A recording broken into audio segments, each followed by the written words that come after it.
Hi there, my name's Richard, and today I'm going to be reviewing Dracula by Bram Stoker. So this review is going to be a little interesting for me. I mean, it's Dracula. Everyone knows what Dracula is, who he is.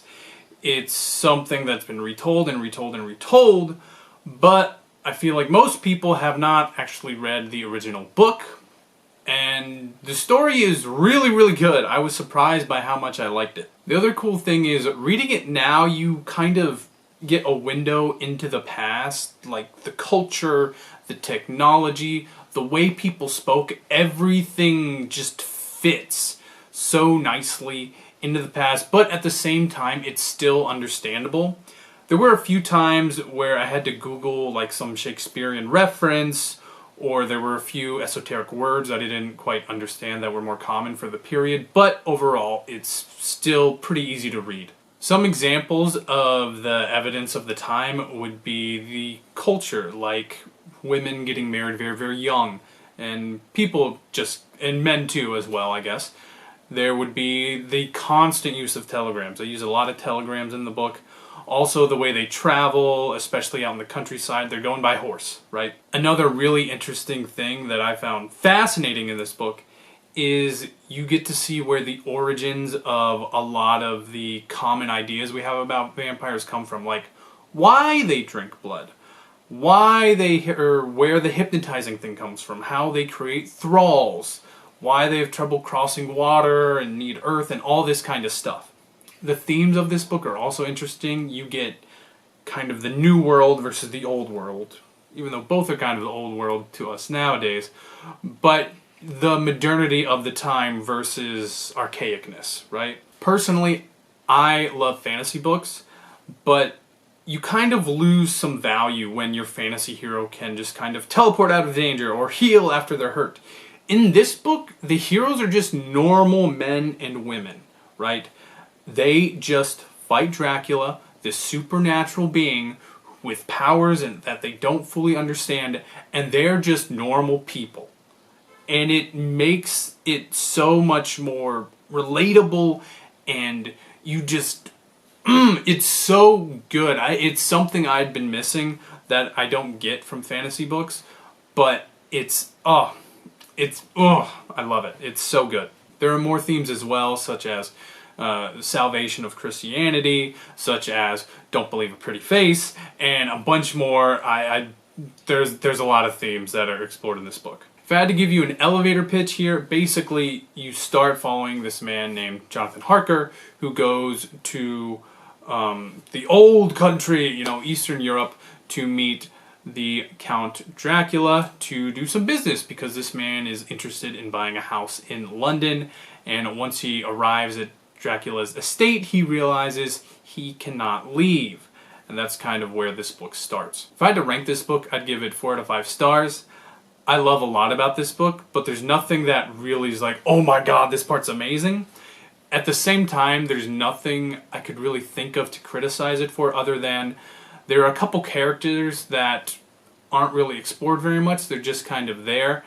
And the middle part, the chapters like 5 to 8 are a bit slow and drag on a bit, but I think there's like 27 chapters, so that's a small quibble in the long run. One thing that I do need to mention though is I read this book out of order. I started at chapter 8 and then went back and read chapters 1 through 7 because I read this book originally because I was teaching a class.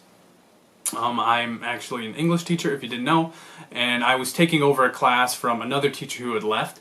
So I read it out of order, and I liked it so much, I was like, man, I really should read the beginning. So that might influence my opinion on the book a bit. Now we're going to get into the more heavy spoiler part of the review. We're going to talk about the plot first, and I, of course, am going to talk about the parts I didn't like first, because I like to finish by talking about the things I did like. Like I said before, there's not really many things I dislike about this book. I mentioned my problem with the pacing before already, My other main gripe is the final fight with Dracula. The build-up was great. The chase, the trying to get to where he is, and then Dracula shows up where you don't think he's going to be, and then you go through this person, and then, oh, no, he paid someone else to do this. Oh, and then he paid the next person to do this, so it kind of leads this meandering trail that they have to follow, and then they all split up in 3 directions. It's great.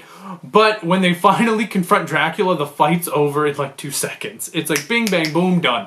Okay, and this is, you know, it's not an action book, it's a gothic horror, right? But I would have liked a bit more of a fight, even if I know it's not totally realistic. My other thing is just with Van Helsing.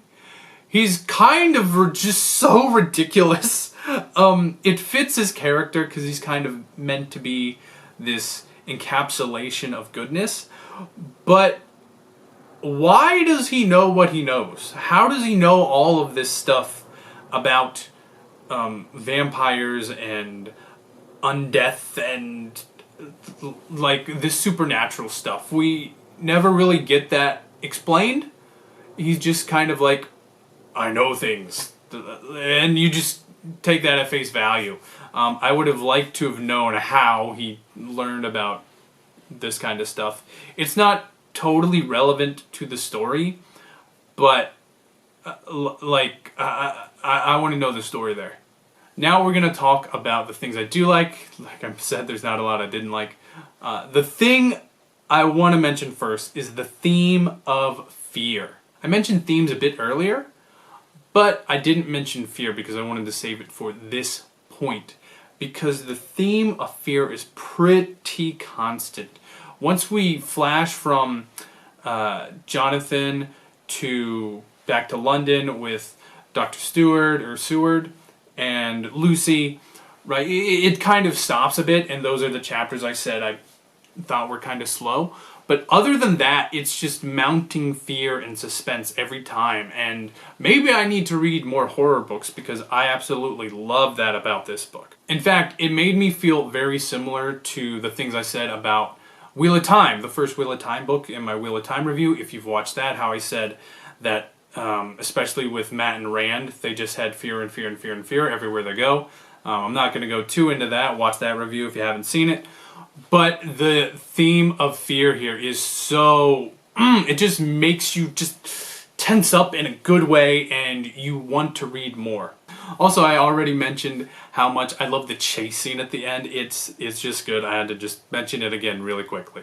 I also love Renfield's whole arc of crazy, deranged to some levels of sanity. How he, was collecting the flies and spiders to eat, and how he just was about consuming life. The whole thing where he had some lucid moments, a few moments of brief sanity. It would warn Dr. Seward and whatnot. And I found it really fascinating, the roller coaster of his, psyche. I also love how the men just all band together along with Mina, saying, hey, we're not going to let Lucy have died in vain. We need to kill this Dracula creature, and we need to do it to save Mina. And then, of course, how Mina helps them and helps herself in the process, too. Going off of that, I love how Mina is probably the second most important character after Van Helsing. If they don't have Van Helsing, they're all just killed by Dracula without even knowing, or at least they lose to Dracula, whoever Dracula chooses to kill, without knowing even how to fight. And without Mina, they would fight, but they'd be just totally disorganized and would have never been able to put two ideas together to think straight, right? Without those two characters, they would not have won. I feel like everyone else is replaceable, but I love how they show, or Mr. Stoker, Sir, I don't know, how he makes Mina seem not only useful, but eminently likable as well. There's also the parts at the beginning, which, like I said, is a part I read most recently, where Jonathan is at Dracula's castle, and he's like, I will disobey him, and he knows he's trapped. and he goes down underneath this passageway that's blocked, and there are the three like female vampires that are like kind of circling him and like, oh yes, da, da, da, da, da, and they like bite his neck, but then Dracula comes, he's like, no, he's mine, brah, brah, brah. Get away from him, he's mine. Okay, you cannot have him because he is mine. That part's like, it's the first time you kind of really see the curtain fully pulled back. Every other time it was, you know, veiled. Except for that's the first time you kind of see him be crazy wrathful. I also like when Jonathan tries to leave like a day early and Dracula's like, of course you may. I would not dare to keep you against your will. And he takes him to the door and opens the door and there are just wolves waiting there. And Jonathan's like, you know what, maybe I will stay. Like, it's just, again, going back to the fear, just that terrifying level of it. And obviously they both know what's going on, but they still put up the facade of pretending that everything is cordial. Okay, now I'm going to move on to the characters, and I don't have a lot to say for a lot of these characters, so I'm going to kind of move through most of them quickly. First off is Quincy, the American, the dude from Texas. He's just kind of there to die and be good with guns. That's about it. They don't really go into his character at all. Next we have Arthur. Arthur's a great guy. You can see how much he really loves and then sadly loved Lucy.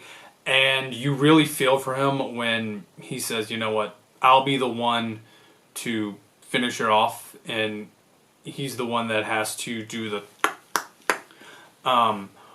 to the undead Lucy to finally end her vampirism and let her soul be free. After that part of the story, he's just kind of the noble with a title and money. He just throws his title around and money around so that it makes it easier for them to fight Dracula. I will say that's kind of refreshing to see, though, that in this story, just like, we have lots of money, so we'll just use money to solve our problems. And that happens constantly.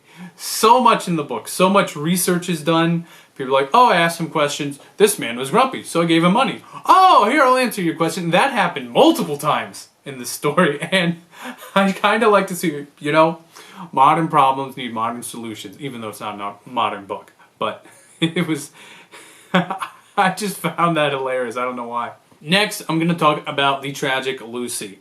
She's there to be pretty and to die. I will say, though, it's there to humanize and for you to like the other characters. Because basically, like, all of the men, like, give her more blood. Does Quincy? I think Quincy does. I can't remember. But I know that Arthur does. Dr. Seward does. Van Helsing does. They're all giving her blood, and she still tragically dies in the end. However, through Lucy, you also get to see a more detailed version of how Dracula was feeding on people, because at the beginning with Jonathan, right, he only has his own perspective, and he doesn't really fully realize what's going on. But the others are able to see Lucy and watch her and see her in these weird dreamlike moments and report on that when she would be an unreliable source for that kind of thing. I also love when Lucy is a vampire and she calls to Arthur. She's like, Arthur, come to me. And her more, I guess, lascivious appearance and demeanor indicates the evilness, which was, you know, a strong indicator at the time of the writing of this. I really enjoyed that kind of personality shift that she had with that. So I like that part of her character as well. Now let's go to Jonathan Harker, a man who goes from confident to terrified. The thing is, though, he still fights Dracula despite the fact that he knows how terrible Dracula is. He's just loves his wife, and he needs to try and save her. Jonathan shows how men can still be brave in the face of great danger for the ones we love. And I really like that about his character, and that's what he's there to be. Then you have Renfield, the crazy dude. He kind of shows the weakness of man, how man can be tempted into darkness and to do evil things. And I will say his death was super entertaining, especially how they gave him brandy. Brandy is used as kind of like a magic potion that just fixes everything in this book. And that's one of those, you know, period details that I found endlessly entertaining. Next, we're on to Dr. Seward, who is there to be the logical brain trying to come to grips with the supernatural reality.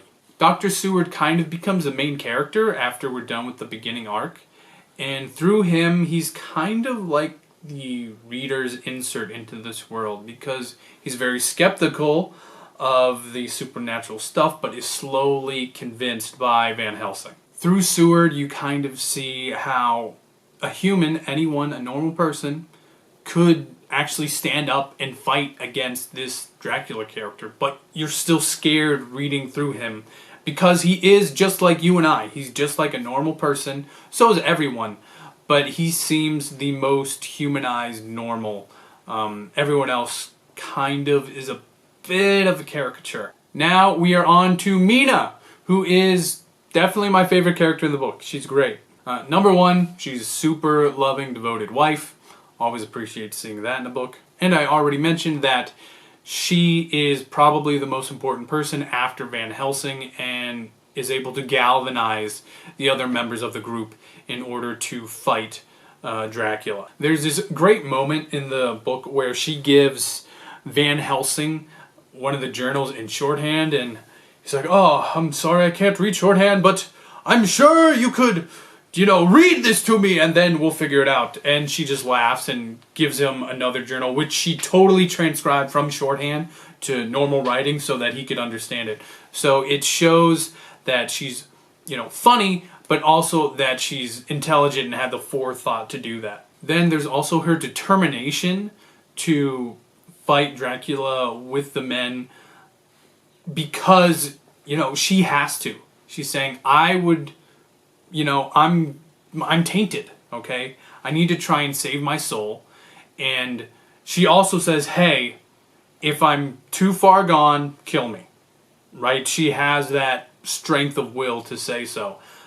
Even though it's quite different from doing the actual act and letting it happen, but that's what she tells the people she loves and the people who love her. And it's really moving. My favorite quote from the book is a compliment Van Helsing gives her, which I'm going to read now, is, "A man's brain, a brain that a man should have, were he much gifted, and a woman's heart." So, if we look at that today, that would be such a weird compliment and it wouldn't really make sense.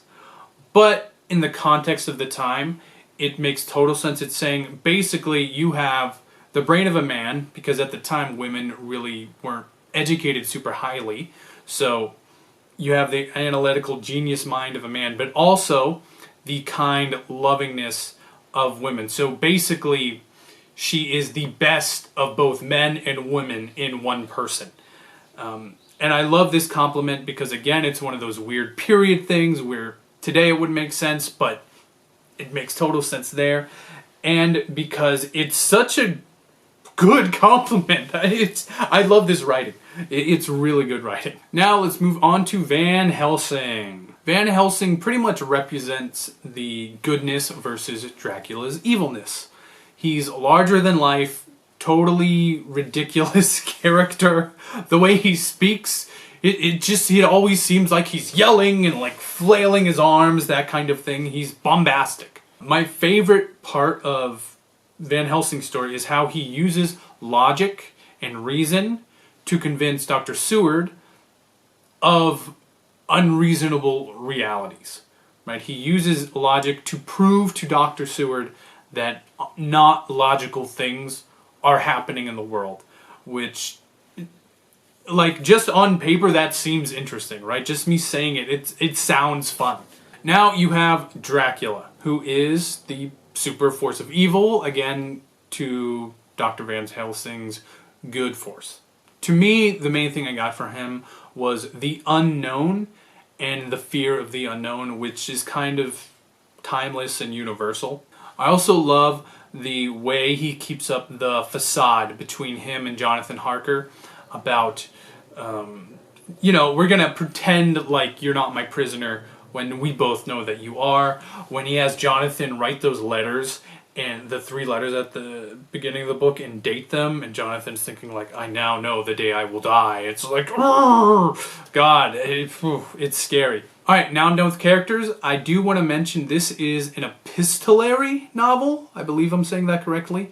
Which means it's a collection of journals and newspaper clippings and telegrams, and that's what makes the novel. I really enjoy this style. If you've ever read any of the Murderbot Diaries, obviously that's in the similar vein to this. One more thing with storytelling is the chapters, the way they're made, and the way they're finished just makes you want to read what's going on next in a way that a lot of books do, but this one does it, I think, better than most. Anyway, that's it for this review of Dracula. I don't feel like I need to go into world building much because it's just our world.